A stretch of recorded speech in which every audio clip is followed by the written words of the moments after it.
Good evening, everyone. My name is Michelle Sherman. I am the 50th anniversary coordinator at Pax Christi USA, and we are so thrilled that you are here. We're so thrilled to welcome author Michael O'Loughlin, author of Hidden Mercy, here tonight. I'm going to go ahead and hand it off to our moderators.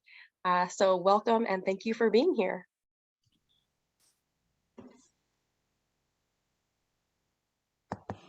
Hi, everyone. My name is Lasya. I use they, he, or she pronouns interchangeably. I'm a rising senior at Mount Holyoke, studying sociology, politics, and economics.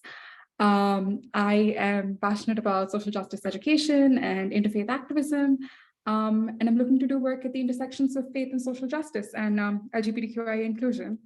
Yeah, and I'll pass it to Sherry. Thanks, Lasha. My name is Dr. Sherry Simon, and I'm a clinical psychologist. I've worked in private practice in Little Rock, Arkansas for the past 35 years. I'm the founder and current vice president of Pax Christi Little Rock, and I've also had the extreme pleasure of working on the Pax Christi USA National Council for the past 2 years and was recently elected vice chair. I'm looking forward to this evening, and so we'll move ahead. So Lasha, let's move forward. I wanted to share with everyone that the 50th anniversary of Pax Christi USA is a time for us to recognize the many faces and contributions of peacemakers across the country.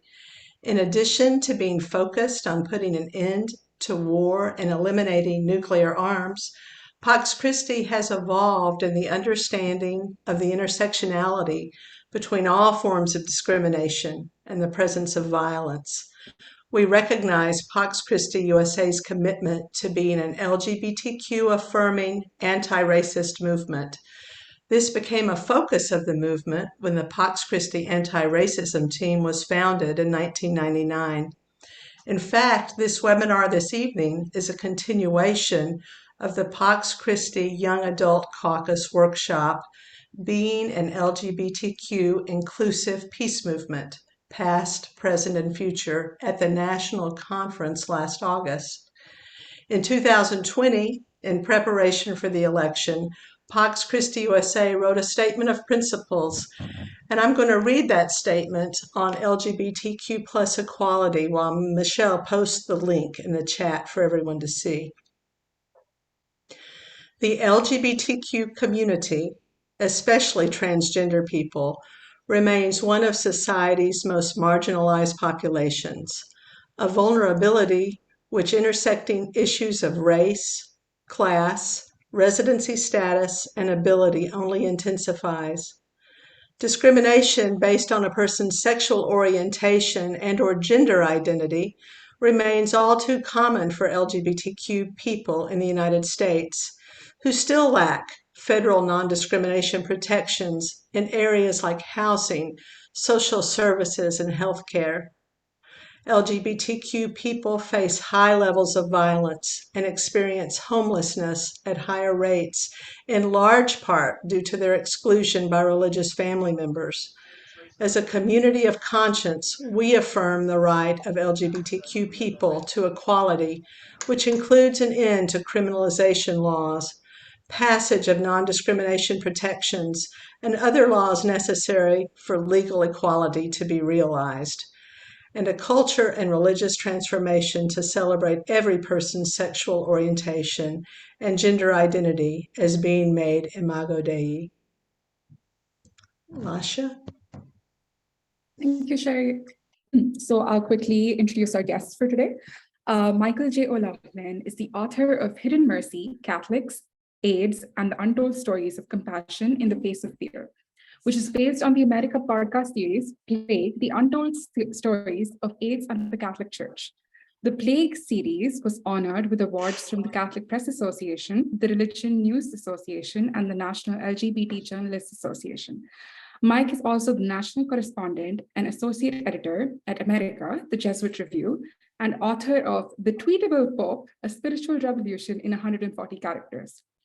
A former staff writer at the Boston Globe and its Catholic site Crux, His work has also appeared in the New York Times, The Atlantic, The Washington Post, Foreign Policy, and The Advocate. He has been interviewed by a number of media outlets, including NPR, the BBC, ABC, CBS, Fox News, and MSNBC.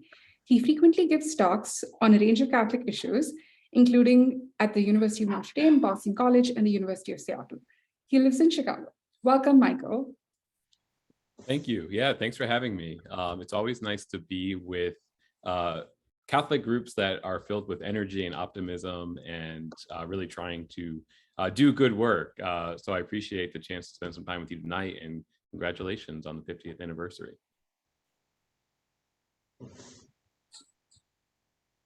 Okay. Michael, go ahead, Lasha. No, I was actually going to say, Sherry, if you wanted to get us started. Oh, I will. Okay, Michael, welcome. And we're so glad you're here this evening. There are so many questions that we have for you tonight after reading your book. And to begin, though, we really want to find out why this book and why now? What led you to write on these issues currently? Yeah, thank you for asking that.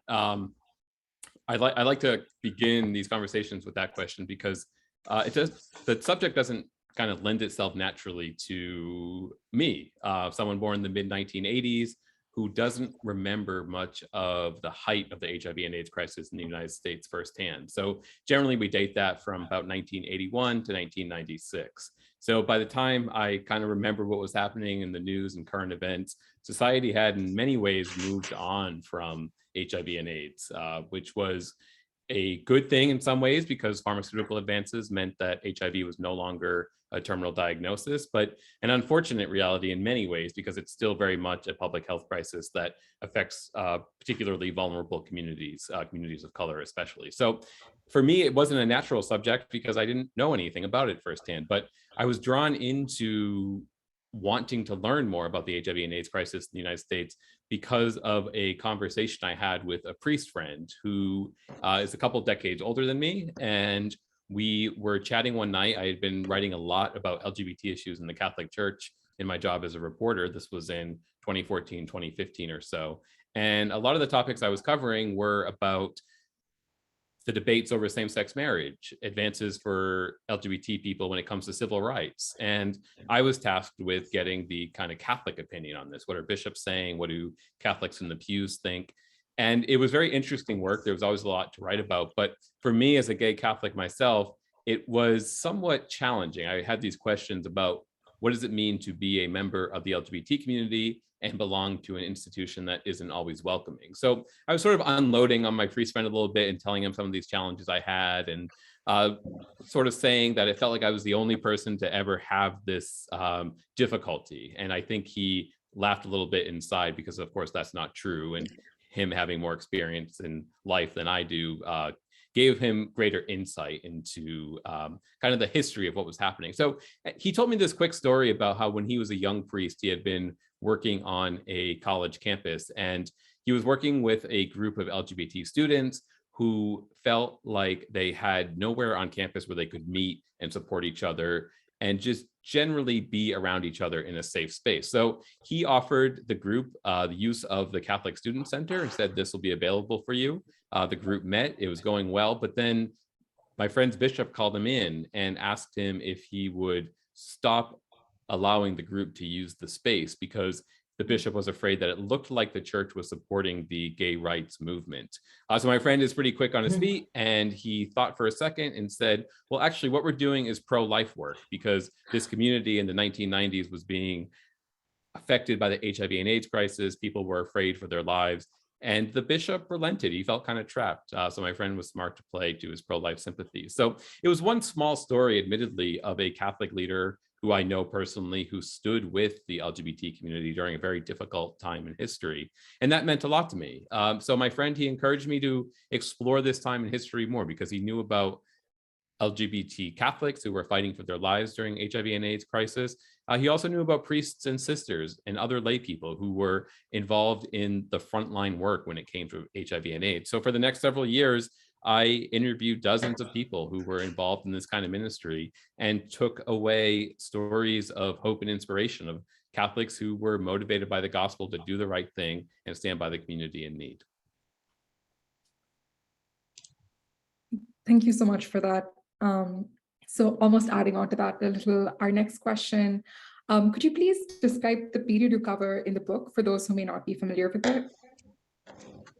Sure. Yeah, the context is important because the book is filled with stories of inspiration. I try to focus on the Catholics, the individuals, the leaders who did the right thing, who were responding with mercy and compassion, offering pastoral care, bringing food to people who couldn't get out to the grocery store. But it really only is remarkable if you understand the context of the time. So I write about the 1980s and 90s. I think one poll that has stuck with me that helps set the scene really is a Pew Research poll that came out in the mid 1980s that asked people if they thought HIV and AIDS might be a punishment from God for people leading an immoral lifestyle. And this stuck with me for a few reasons. One was that a reputable polling company was even willing to entertain that HIV and AIDS might be a punishment from God for people who were leading an immoral lifestyle. So the question was asked, and then 40% of Americans said yes, they agreed with that sentiment that HIV and AIDS might be a punishment from God. So we have 40% of Americans willing to admit that to a pollster. So we know the number is actually probably higher. And so that sets the scene of what society, the prejudice and bigotry that was aimed at the gay community and also IV drug users and other at-risk groups.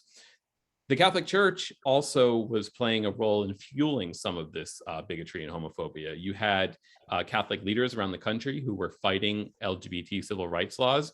And we weren't even talking about marriage at this point. This was in the 1980s into the 1990s.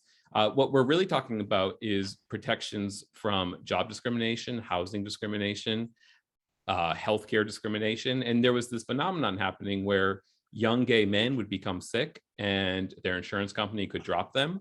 They could lose their job because they weren't able to be married to their partner. They weren't able to get onto their partner's health insurance. So they'd be facing astronomical hospital bills. They could then be evicted from their apartment if their landlord found out that they were gay or that they were diagnosed with HIV. And there were no protections for these many young people affected by HIV and AIDS. So the fact that you had Catholic bishops in many places, some certainly small rural places, but even cities like New York and San Francisco and Chicago, who were not only fighting these measures, but were being successful. There was a lot of political clout at the time for Catholic leaders. So that scene, that context is very important because some of the people that we'll talk about in the book were undertaking their ministry against a society that was very prejudiced toward the gay community and a church that was very clear that the LGBT community was not welcome in the institution. Absolutely. And Michael, can you tell us a little bit more about some of the folks that you interviewed and what stuck out to you in these interviews with them, what you learned? Sure. Yeah, there's so many stories in the book of people doing the right thing. But one story that stuck with me is the story of Sister Carol Baltashevitz. So Sister Carol was a hospital sister of St. Francis. She was doing ICU and ER nursing up at a hospital in Wisconsin. Really good at her job, but burnt out pretty quickly from the stress of that kind of work. And as she approached 40, she was looking for a change and decided to move down to this small city of Belleville, Illinois. There was another hospital run by her order there, and she thought she would do home care nursing, which would give her something of a break from the busyness of the hospital. So she moves down to Belleville and pretty quickly actually realizes it's not going to be much of a break because she's encountering patients, a couple young guys who had moved from these very small towns, pretty rural part of the country, to bigger cities, San Francisco, New York, gotten sick, diagnosed with HIV, and moved home to their parents because they didn't have a network to support them in their new home. So Sister Carol arrives, and she's used to kind of helping people get better. She wants to use her nursing skills, but in these instances, there's really not a lot she can do. Back in the 1980s, there medically just wasn't a lot you could do to treat HIV and AIDS. But she does what she can. She connects them to healthcare providers who will help with some of their symptoms. She kind of helps parents navigate healthcare systems and social work systems. But she isn't satisfied with that. She wants to be able to do more for what she knows is going to be a growing need in this part of the country. So Sister Carol and Sister Mary Ellen, they approach their religious superior and ask if they can move to New York City for 6 months. That's sort of the epicenter of the HIV and AIDS crisis at this point. And they have a connection to one of the Catholic hospitals there. And they know that if they want to be effective allies back in Belleville, they're going to have to get a lot more education and understand the community being affected. So the superior was kind of bemused by the request. Sister Carol had never even been to New York, but now she was requesting this opportunity to move there for 6 months. But ultimately, Carol and Mary Ellen kind of wore down their superior and they got permission to move to New York City. So they both arrived there. They've arranged to live at a convent in Hell's Kitchen, which is a very different area in the 1980s than it is today. It's sort of a rough neighborhood, a lot of crime, a lot of drugs, but there's a Catholic hospital right there that is one of the primary healthcare facilities for people with HIV and AIDS at that point in the crisis. And Sister Carol and Mary Ellen do a good job. They're volunteering in the hospitals. They meet gay Catholics who urge them to continue learning about the community. They volunteer on an HIV and AIDS hotline. They go to training at the Gay Men's Health Crisis. They're really doing everything they can to learn about HIV and AIDS and learn about the community. What I like about Sister Carol's story is there was a lot to overcome. So she told me one story. She was volunteering on the hotline, and this is before the internet, so people would call this number to ask any question they wanted about HIV and AIDS, especially when it came to prevention. What they didn't know was that there was a Catholic nun on the other end of the line. It was just a volunteer, but they would ask their questions. So she remembers one day getting a phone call, which was pretty routine, someone calling in to ask if certain sex acts were safer than other sex acts. And Carol has this big binder in front of her and she's flipping through trying to find the answer because of course she really doesn't have any idea at this point.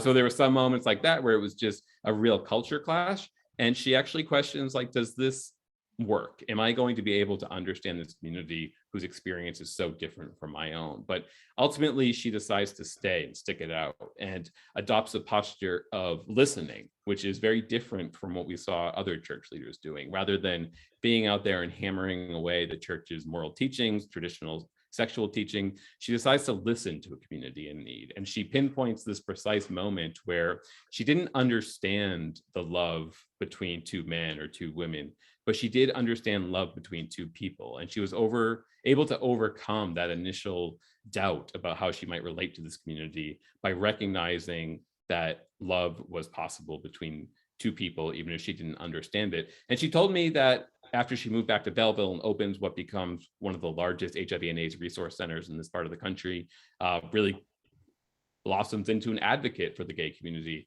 She told me that that work actually broadened her own understanding of God's love and deepened her own faith. So where I think some faith leaders saw a clash between the needs of the gay community and what the church had to offer, Sister Carol actually saw them working together to deepen her own faith and spirituality. So it's one story of a Catholic who was motivated by the gospel to respond with mercy and compassion and actually adopted a humble stance of let's listen to this community because it could help us in our own faith as well. Thank you so much for that. Can you talk a little bit more about the pastoral care component of the people you profiled in the book and what motivated them to respond the way they did? Sure. Yeah, that's a great question. And it wasn't something I set out to cover necessarily. I thought I'd be writing a lot about Catholic healthcare. I think sometimes people are curious, like, why did you choose to write about the Catholic Church and HIV and AIDS? It doesn't necessarily make sense, especially to some of the college groups I talk to, the students who are, in their late teenage years, in their 20s. It's not a natural connection, but at the time, and still in some instances today, Catholic healthcare was a huge player. So to cover HIV and AIDS without covering the Catholic Church wouldn't make much sense. So that's where I thought my research would be going. And there's certainly some stories in the book about famous Catholic hospitals, Catholic hospices, and there was a large mobilization on the part of Catholic healthcare to respond. But the pastoral care angle was something that became evident pretty quickly in my research. And it was something that I hadn't considered, that most of the people who were affected by HIV and AIDS were younger, 20s, 30s, 40s, gay men often, and a diagnosis in the early days would ultimately lead to death, whether it was weeks, months, or a couple of years, if you were lucky, for many, many people. And suddenly these young guys were being forced to confront questions of mortality, questions existential questions that I think a lot of people assume they'll have decades before they have to consider. And often when people do finally consider those questions and reflect back on their lives, they'll turn to their faith communities to help make sense of some of the pain they're going through, some of the emotional challenges they might have. But for this community that had felt so ostracized from the church, that felt like they didn't have a place in their Christian communities, they were often cut off from those resources. So they might be abandoned by families, friends maybe weren't able to support them, they didn't have the emotional bandwidth, and suddenly they were left without a faith community. So when I met people like Sister Carol or Father Bill McNichols, a young Jesuit priest who helped pioneer HIV and AIDS ministry in New York in the 1980s, their ministry in many ways was a ministry of presence. They were simply with people at some of their most difficult times. So Father Bill, for example, talks about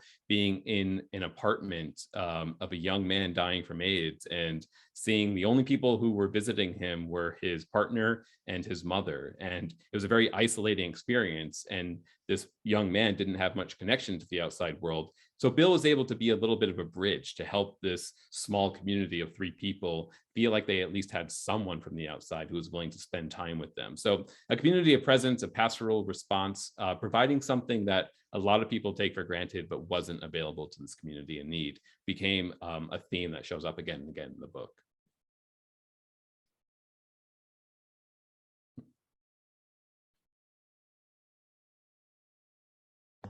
Thank you, Michael. So, one of the things that came to me as I was reading your book is the incredible paradox that you brought out between the love and the mercy that is supposed to be foundational for our Catholic Church, and then the conflicts that many of these people who were helping AIDS victims had with the doctrine of the Catholic Church.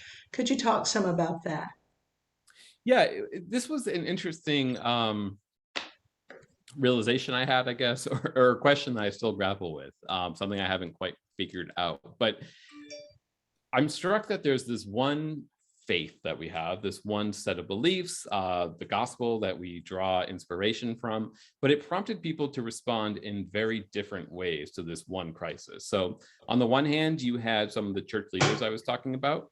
You had individuals like Cardinal John O'Connor in New York, who was a public figure fighting some of these LGBT civil rights bills we were talking about.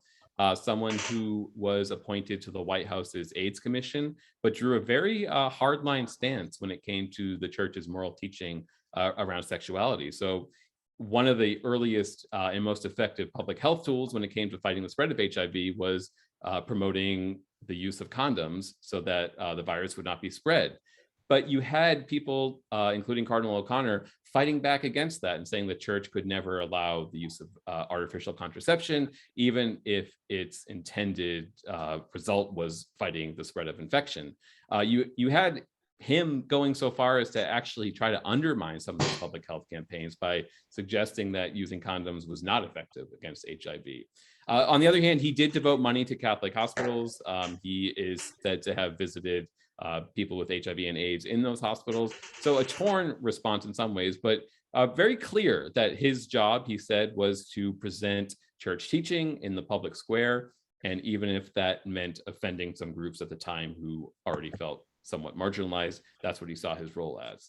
And I don't doubt that he was motivated by his faith, that he was saying this in good faith. But at the same time, you had people like Sister Carol who were motivated by this same faith to take a radically different approach. And though this is painting with a broad brush, I was struck by how religious communities, so Catholic sisters, members of male religious orders as well, seem to approach this with a deep confidence in their faith, but a willingness to listen to a community that might not agree with everything they believed, whereas some other church leaders seemed more intent on fulfilling their role as teachers and maybe not listening to the community. So there was this clash between presenting the doctrine of the church, but also fulfilling the church's obligation to do good works, to serve those in need. And I am intrigued by that because I don't think it's resolved itself. I think any number of issues today, we still see this same phenomenon playing out where this doctrine inspires radically different responses in Christians when it comes to a range of social issues. Thank you so much for that. So did you encounter any disconnects between the priorities of the hierarchy and what was happening on the ground in Catholic spaces?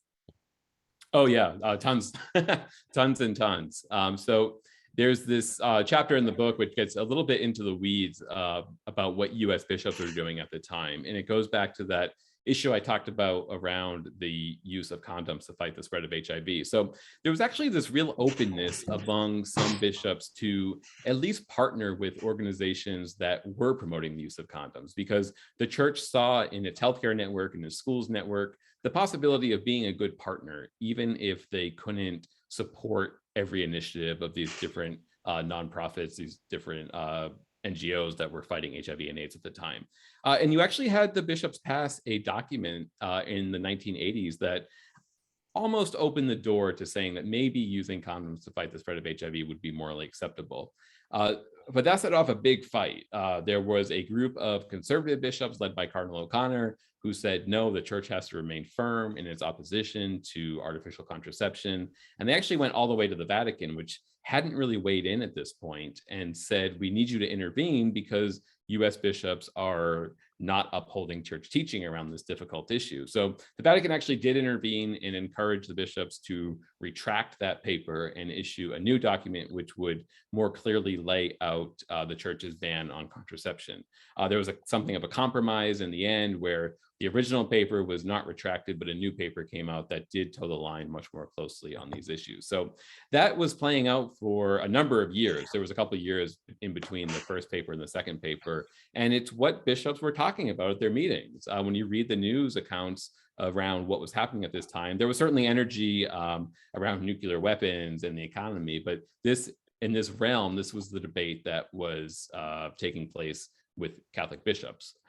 And I remember as I was learning about this, I was at the same time interviewing some Sisters of Charity of New York who had been running St. Vincent's Hospital, or this iconic Catholic hospital in Greenwich Village that served a large gay patient population and was in many ways, I think, the most storied hospital when it came to HIV and AIDS care in New York City. And I was interviewing the sisters. I interviewed some doctors, some nurses, some people who had been patients at the hospital, mostly about their ministry and their work. But because I was researching this debate taking place at the same time, I asked them how that affected their work. How did the debate the bishops were having about the use of condoms, really doctrinal debates, what we're talking about, how did that affect their own ability to carry out their mission of providing compassionate care?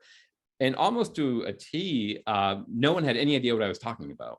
So you had this robust debate that was being covered in the New York Times, being covered in newspapers across the country about what bishops were talking about at the time. And then the people in the trenches, Catholics in the trenches, who were actually carrying out the church's ministry, who couldn't remember it even happening. So there was this clear disconnect between the priorities of the hierarchy on the one hand, and then Catholics who were responding with compassion because they encountered people in need on the other. And that's just one small example. There's other examples in the book of Catholics doing groundbreaking HIV and AIDS work and really having no idea what the doctrinal concerns were, what the big debates were at the time, because they were so involved in that work on the ground level.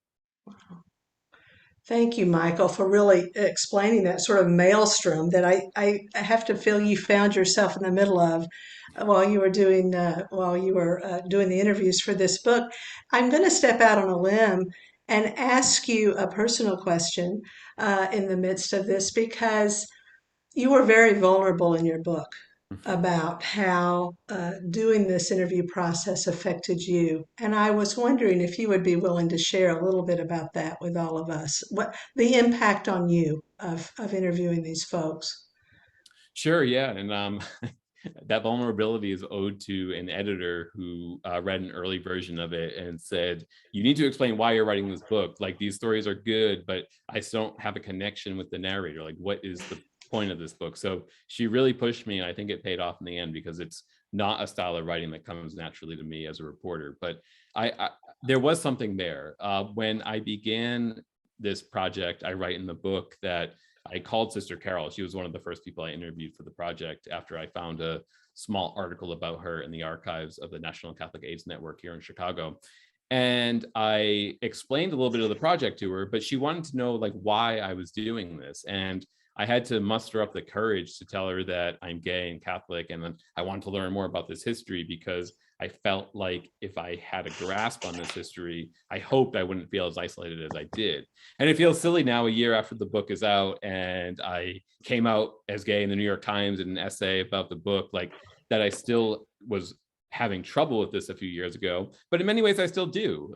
It's not always easy to identify as part of a group that is still in some ways, in many ways, not clearly welcome in the institution. But I think what happened over the years is I interviewed more people, introduced myself, explained the reasoning behind the book.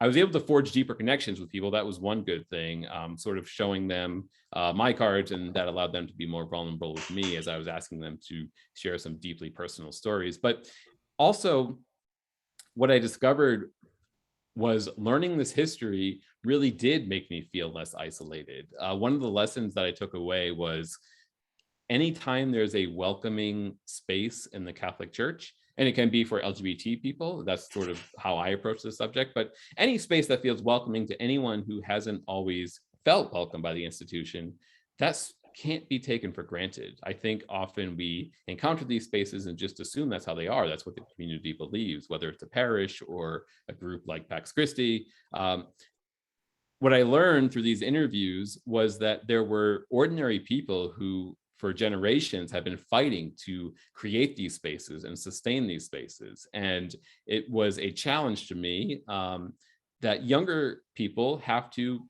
learn this history and take up that fight because these spaces are precarious and could go away at any time. So for me, it was uncomfortable to be vulnerable like that at first, but the rewards came in very quickly, both through the friendships I developed and then the opportunity to learn a lot of this history firsthand. So it's been worth it, even if it's still not always the most comfortable experience for me. Thank you so much for that. Can you talk a little bit about any reactions to the book that were really meaningful to you? Yeah, there's been so many. I was just in DC and New York this past week doing a couple of book talks, and both of them provided different kinds of reactions. One, several college students who identify as part of the LGBT community and the Catholic community approached me and just thanked me for writing the book because it introduced them to characters who they saw some of their own story in, or like I had, they found inspiration in Catholics standing by a community in need, and they felt like they were connected to a wider community they hadn't known before. But in New York, I was really heartened to meet one woman whose husband, he had contracted HIV through a blood transfusion. He had died just less than a year ago from complications related to long-term HIV. And she said it was difficult to get through the book, but she felt disappointed in some ways that her husband wasn't able to read it because he loved the church, but he did struggle with some stigma and discrimination from some other Catholics who were still very uncomfortable with his HIV status. So that brought comfort to me that she found in these stories some hope because she is devoted to the church and has had similar struggles as well. But there was one story that has stuck with me from a talk I did at the University of Notre Dame a couple months ago, or several months ago at this point. A student came up to me after the talk. We were chatting, signing books, and she said that she had stopped going to church for a while. She hadn't felt like there was room for her in the institution. And she was moving to Washington after graduation and was going to work in HIV and AIDS public health. And her parents knew this and bought her a copy of the book just because they thought it might be interesting for her, someone who had grown up very much part of the church and was now going to work in HIV and AIDS care. So she said she got the book and sort of reluctantly read it, but was really blown away because she had no idea about any of the church's involvement, good or bad, in the HIV and AIDS crisis at all. And she said that learning those stories challenged her to see like maybe there was a side to Catholicism she hadn't considered. It inspired her and sort of validated her decision to go into that line of work. And she said she actually started returning to Mass, which I thought was kind of this amazing result. It wasn't my intention. I'm not an evangelist. I and writing as a journalist, but to see how these stories could impact someone's faith life was very meaningful to me, especially as I thought about the number of gay men and their families and friends who felt cut off from their faith because of the church's actions back in the 80s and 90s. To now see these stories helping other members of the community return to their faith was a really meaningful experience. Michael, that's wonderful. One quick question here before we turn it over to the audience here to ask questions in the chat that we can share with you. I wondered if because you've given a couple of examples of folks who've been inspired and let you know about that. Has there also been difficult feedback to you from folks who have sort of let you know that they're not happy with your work or they're upset by the book that you've written? Not as much as I'd hoped for, because that kind of controversy can be good for book sales. Absolutely. But no, it's been I sometimes tell this story because it was somewhat amusing to me. When the podcast Plague came out in 2019 and 2020, we did a big media campaign, lots of good feedback right away. That's when sort of the stream of messages to me began, with people sharing stories, sharing anecdotes from that time, which helped me then write the books. I was able to explore some of those questions and some of those stories. But I do remember there was one review of the podcast on a pretty far right Catholic website that surprised me, because it talked about how well done the series was, which is testament to my colleagues at America production team, how moving they were to hear these stories from people who lived through them, to hear them in their own voices, and how in many ways it was good examples of Catholics doing good ministry. So that surprised me. But then I got to the end, and the reviewer said that unfortunately, because the host of the series is promoting the gay lifestyle, it was not sort of an acceptable piece of journalism for sincere Catholics to consume. So I kind of laughed at that, because if that's the worst review we were going to get from sort of the fringes of the church, that was fine with me. It was still getting the word out about the stories. That's wonderful, Michael. So we are handing it off to the other participants here to ask you questions. We thought it might be most expedient to do that through the chat, and we'll share those questions with you. While they're doing that, though, we would love to have Ryan DeCorpo, who I think is responsible for you inviting you here, to introduce himself. Hi, everybody. I'm in a public place, so I hope, can everybody hear me okay?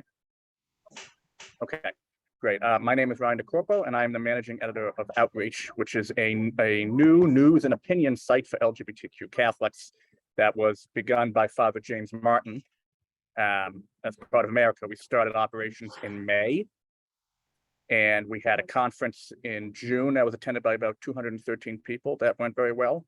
And I especially like to thank Michael for speaking at the conference and for also writing for us on the website. And I believe he has another article in the works. He's been very supportive of it. And I'm happy that he was able to attend this tonight. Wonderful.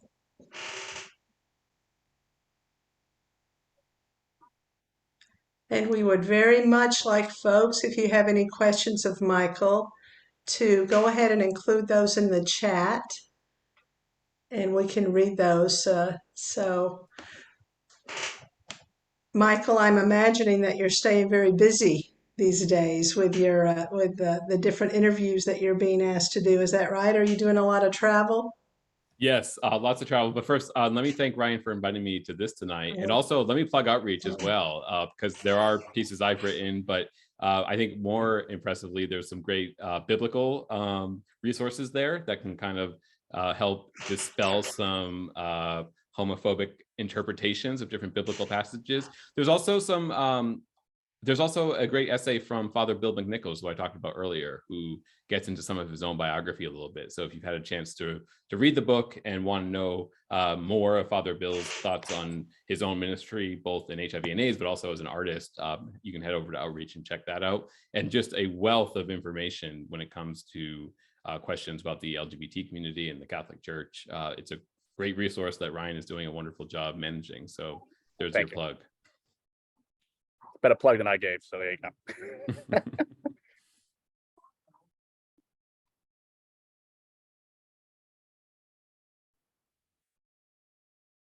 Yeah, and Michelle just put the link for the site in the chat.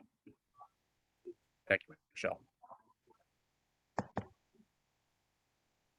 see a question. This is like when I do the book talks in person and there's always this awkward silence when it's opened up to questions. It takes a brave soul to go first. So thank you to Madeline, who sent the first question in. Now everyone will type in their questions and we can keep the conversation going. Do you want me to read the question and answer it? That would be fine. Thank you, Michael. Sure. So do you see a change in the way the bishops are accepting the transgender community? It's a good question, and it comes up, the question comes up fairly frequently in these kinds of talks. I think people are really interested in the future of the church's relationship to the LGBT community, and certainly just given current events and what's happening in the news, what's happening with various laws around the country, there is this question of what is the church's posture toward the needs of the transgender community. I don't have a great answer because it is kind of happening in real time, so I'm reporting on events as they happen, but I think that discussion we were having earlier about the posture of listening, I think that's what we're seeing play out again, where I do think there are some Catholic ministries, and I know there are because you can read about them at Outreach actually, that has adopted this posture of listening. What does the community need? What do family members need? Listening to the challenges trans people face in their day-to-day lives before responding. So that conversation is taking place in some spaces, but I don't see it taking place in the wider institutional church. There seems to be sort of a hearkening back to the time I covered HIV and AIDS, where there's many church leaders who seem more comfortable teaching, sort of upholding church doctrine, preaching about the church's traditional sexual teaching, without first listening to the needs of the community. So I think because we're going through this now, it's hard to get a sense of the overall picture, but perhaps in a decade or two, when we look back at this time, we'll be able to see were there individuals who were listening to a community and responding with compassion versus an institution which maybe wasn't adopting that posture yet. But I would say that I think there's going to be some challenges ahead. I'm not totally encouraged by what I see, but I think hopefully as more examples of Catholics adopting that listening posture, we can be encouraged to keep the dialogue going. Well, along that line, I was wondering, Michael, if you're encouraged by any statements made by Pope Francis. Yeah, I am. It's a little, it's hard to remember the early days now because we're approaching the 10-year anniversary of his election in March, which in many ways he's still the new Pope to a lot of people. So it's hard to believe it's been almost a decade. So I was listening to a lecture a couple of weeks ago where someone was recounting the early days of his pontificate and sort of that radical departure from a hard line stance coming from Rome against homosexuality, against the LGBT community, to suddenly having a Pope who responds with, "Who am I to judge?" when asked about gay priests, who later has met with many, many members of the LGBT community, including people who identify as transgender, who seems open to this kind of dialogue. So in the early days, I think there was a lot of excitement. It was something new and something refreshing. There are members of the LGBT community, members of the LGBT Catholic community, who I think are growing frustrated that these actions, these statements haven't been followed up by a change in church teaching. So there are people pushing for change in this area, whereas I think some others are comfortable with their own lives and are just happy to have some kind words coming from Rome. They might not necessarily need the church to change its teaching if they found a comfortable parish. So there's a wide reaction, but I personally, as a journalist, have been really encouraged by the Pope's words and actions, including his letter to me about the book when I sent him a copy of Hidden Mercy at the conclusion of my writing. I wanted to introduce him to some of the people I wrote about because everyone kept bringing up their admiration for Pope Francis, which was really amazing to hear and a little frustrating as a journalist. I had to keep bringing them back to the 80s and 90s where there was no Pope Francis. But when I finished writing the book, I wanted to share some of the stories with him. So I decided to write him a letter and introduce him to some of the people I wrote about. I sent it over with a friend who was meeting with the Pope, and I got news that the letter in the book had been delivered, and my friend sent me a message back saying that I could expect to hear something back from Pope Francis. And I kind of rolled my eyes because I was sure that he tells that to everyone. But sure enough, a couple of weeks went by and I received a note in the mail from the Pope, which was a very cool experience as a journalist, but all the more meaningful because I was able to call Sister Carol and Father Bill and read them this note in which Pope Francis lauded them for their work and also recognized the great risks they took in taking it. So I've been encouraged personally. I hope it continues, but I understand that there is some tension there between the communities. Yes. And we do, Michael, have another question in the chat.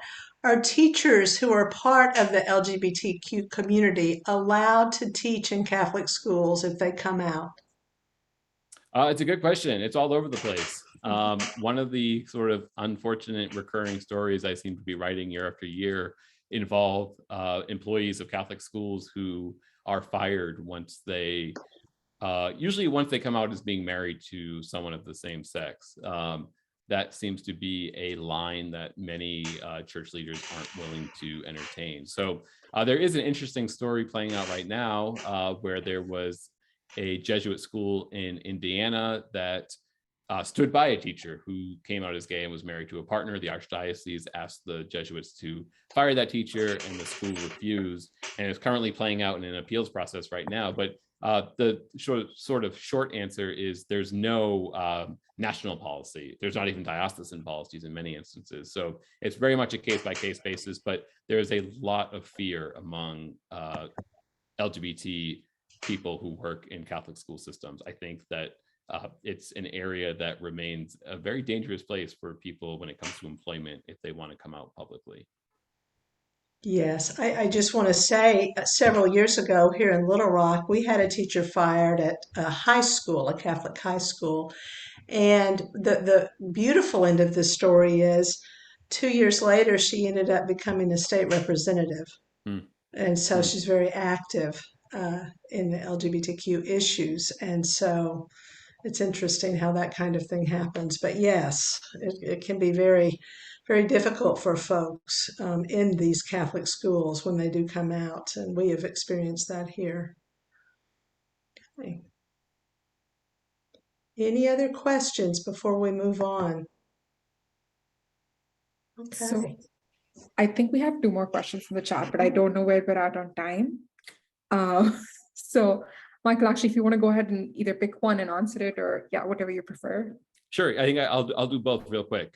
Bishops or theologians, not biologists, have they provided a justification why condoms are contraception when used by two men? Yeah, that's an excellent question. There was actually this exact line of reasoning being made by lots of theologians back in the 80s during this debate, that the intended effect of using condoms to prevent HIV, if it was not to prevent pregnancy, meant that it was not being used as a contraceptive. And ultimately, the bishops decided that that was not the case. But we have seen some change. So in 2010, Pope Benedict XVI gave an interview in which he said it might be okay to use a condom to prevent the spread of HIV. He gave a very specific example of a male prostitute, if he was HIV positive, using a condom to prevent infecting another person as maybe something that might actually be a good thing. So that maybe signaled that there might be a shift in the teaching, but even with Pope Francis, there doesn't seem to be an appetite to look at that more closely, to look at that reasoning. But you'll find a lot of theologians who said, yeah, it doesn't make any sense. It's not a contraceptive. Why do you think there appears to be a disconnect between U.S. church bishops and Pope Francis around LGBTQ issues and other social issues of our time? Yeah, a big disconnect between the U.S. hierarchy and the Pope in many ways. I'm not sure. We know that the church in the United States tends to be a little bit more conservative than the church in some other parts of the world, especially Western Europe. The Pope has had an opportunity to help reshape some of the U.S. hierarchy. And I will just do a little curtain raiser and say that the U.S. bishops are having an election in November to elect a new president. Most of the candidates, I think, would be identified as being a little bit more conservative, but there's a couple who might align more with a Pope Francis style of leadership for the church. So you can read all about it at America. I'll be in Baltimore next month covering the meeting. And I think those kinds of elections give us insight to where the bishops tend to be. So if they elect a conservative, someone who maybe doesn't agree with the Pope, we'll kind of know where they are. Thank you so much for that. Okay, so I'm now going to hand it off to Ryan, but thank you so much. Yeah, thank you. Thanks for the great questions. Basti, did you say you were bringing it over to me? Great. Just to conclude this session, I want to thank everybody for coming to this, especially Mike for giving his insights into his book. I know, Mike, that you've been running around the country for the past, how long has it been now that you've been on this book tour? Almost a year. We're coming up on Almost a year. Yeah. So I, I know you've been at various speaking engagements, so I'm very thankful for him coming tonight. I just want to conclude with a prayer, which I think is a nice way to end the evening. I've been asked to do a prayer specifically for LGBTQ people, and so I'm going to use the prayers that Father James Martin wrote for Outreach, which was started online on the Feast of St. Joseph. So he has penned a prayer for LGBTQ people in honor of St. Joseph, and that is also on our website. So I'm going to use that prayer to conclude tonight. St. Joseph, patron of the home, help us to build a welcoming home for the LGBTQ people in the church. St. Joseph, foster father of Jesus, help us to remind all our brothers, sisters, and siblings that they are beloved children of God. St. Joseph, patron of the family, help us to nurture families and all children, where all children feel loved for who they are. St. Joseph, craftsman and laborer, help us to work to spread God's justice in the world. St. Joseph, patron of builders, help us to build a society where all are safe from violence. St. Joseph, loving husband of Mary, help us to lead lives of care and devotion to those we love. St. Joseph, patron of chastity, help us to be models of selfless love and boundless charity. St. Joseph, patron of the hidden life, help us to carry out our work with grace, patience, and humility. St. Joseph, pray for all LGBTQ people who find in you a loving parent, protector, and guardian. St. Joseph, pray that all those who feel lost, rejected, or excluded will come to know that God loves them as much as you love Jesus. St. Joseph, pray for all of us, no matter who we are, where we come from, or where we are going. Amen.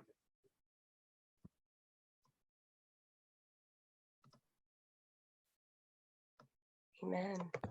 Thank you so much, everyone, for joining us tonight. I'm going to add in the chat a link to how to purchase Michael's book. And then I'm just going to invite John Noble, who is on staff for Pax Christi USA, to give us one announcement. And then I have another announcement right after that. So I'm going to spotlight John too. Okay, go ahead, John. Hi, everyone. I am usually the one who comes on these webinars at the end to ask you for money. I am not going to do that tonight. I'm going to encourage you to kick your money towards Michael's excellent book. And another resource that we are promoting from our friends at New Ways Ministry. So New Ways Ministry, whose work intersects with the history and Michael's work in exciting ways. They've been at it since 1977. Recently published a book based on theological statements that have been endorsed by over 750 theologians and church leaders about why Catholics can and should support LGBTQ non-discrimination. So they are hosting a webinar on that statement, on that excellent book, some key insights from the book, and a conversation period with the authors about how to advocate for those protections. So I'm going to put that in the chat here. If folks want to register for that, the name of the book is A Home for All, and the registration is there. So thanks again, Michael. Thanks again to the excellent leadership team here for a great conversation tonight. Thank you. And lastly, I don't think Ryan mentioned, did you, Ryan? Forgive me if I missed it, that as part of Ryan's work with the 50th anniversary committee of Pax Christi USA, he and another ambassador, he and an ambassador of peace, Isaac Chandler, have been doing a series of Teachers of Peace videos. So, and Ryan has been working very hard on these. He has interviewed well over, how many now, Ryan? We've done about 10 or 11 so far. Excellent. 10 or 11, everyone from Marie Dennis to Peter Doherty, Kathy Kelly, Brian Massingale. And so I also dropped that chat in there as a way to continue to learn about the history of Pax Christi USA. Please know that I'll also be sending out the link for the live stream on Facebook after the event. And thank you so much, everyone, for being part of this very important learning and history. And may we all support Michael's book and support sharing of these stories. Thank you, Michelle. Thanks for having me. Thank you, Mike. Thank you. Bye.